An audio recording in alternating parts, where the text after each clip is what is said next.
Attention, clignotement. Vous préférez que je regarde quelle caméra ? En fait, c'est toi que je regarde, en fait, on s'en fout. Pourquoi toi, ça clignote pas ? Ok. Donc, tes questions, c'était quoi ? Ah, toutes les questions sont coupées ? Ah ben non, mais si, il faut le dire, parce que moi, du coup, mes réponses sont différentes. Non, mais du coup, il faut que les réponses soient un peu différentes, quand même. Il faut que je fasse comme s'il n'y a pas de questions. Non, si, ça marche, elle est réenregistrée, mais il suffit juste que je respecte des temps de pause. Et puis un flash au blanc, et puis voilà, quoi, c'est une astuce. Hein. Le flash au blanc, c'est quelque chose qui est souvent très oublié, très méprisé même, alors que souvent ça sauve plein de situations.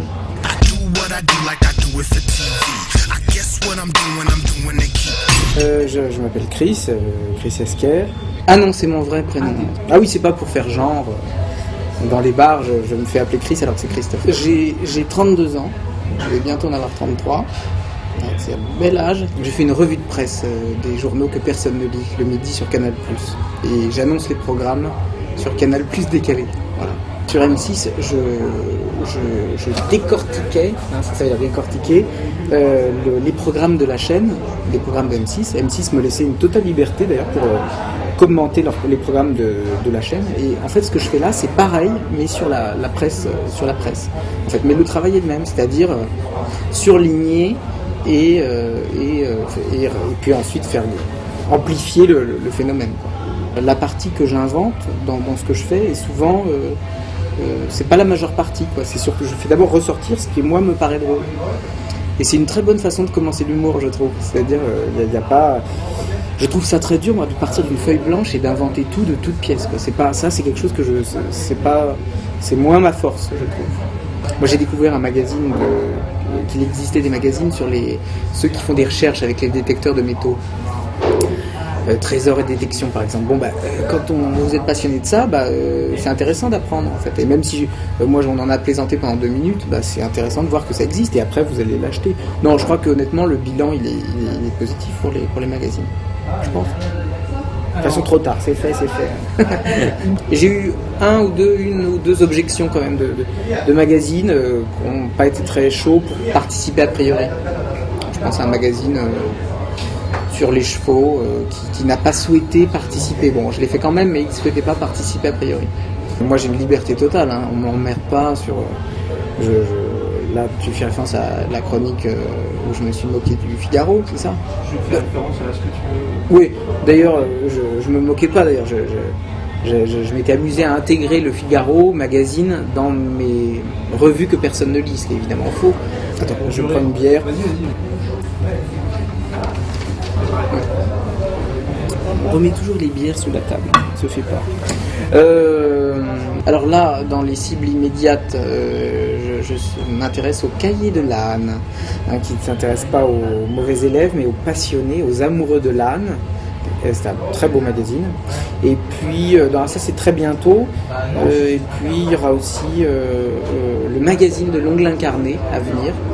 Mais j'en ai pas mal de numéros, donc ça viendra plus tard. Donc ça, il sera sans doute pas sorti au moment où la vidéo sera diffusée. Nous sommes en 2006, nous sommes le 12 juin 2006, pour avoir un référent temporel. En 2007, non, puisqu'on est en 2008, mais c'est le sens de ta question, mais bientôt, oui. Oui, c'est prévu. C'était ça ta question ? Ah oui, il a vraiment prévu cette question. En cas de dépôt de bilan de Canal+, j'essaierai de faire un spectacle plus vite que prévu alors, peut-être. C'est vrai que c'est souvent comme ça qu'on décrit les one-man shows. Il tourne autour du monde du pain et de la boulangerie. C'est le thème que j'ai choisi pour ce one-man show. Et de la chouquette, le monde de la chouquette. Ça, c'est quelques questions one-man show qui tourne autour de la chouquette. Évidemment, ça s'adresse à un public restreint. Des boulangers ? Mais non, c'est faux. Non, ce sont les clients. Mais il y a les passionnés de chouquettes. Il y a tout un univers autour de ça. Ça circule. Ensuite. Attends, mais c'est vrai que c'est ça. Si on posait d'autres questions d'abord, on dira celle-là à la fin. On a déjà répondu à celle-là avant que vous filmiez, donc c'est pas grave. Qui me fait rire, c'est les Simpsons m'ont fait beaucoup rire quand j'ai découvert. Toujours beaucoup, mais je regarde moins. Qui me fait rire, et puis plein de choses qui ne sont pas à proprement parler humoristiques, quoi. Des gens, et des tics des gens, tout quoi, comme tout le monde quoi. Enfin, ce qui me fait rire, c'est ce qui fait rire tout le monde. Moi, mon seul critère, c'est de dire les choses qui me font rire. Donc après, on doit avoir sa propre boussole, parce que sinon on est foutu. Si on commence à se dire est-ce que ça va faire rire un tel ou une telle. Donc moi je dis tout ce qui m'a fait rire au moins une fois. Si ça m'a fait rire chez moi au moins une fois, je le dis. Je suis pas fan d'un humoriste et personne m'a donné envie de faire ce métier quoi. Au contraire, j'ai envie de dire, parce que quand on les voit faire, c'est un métier qui...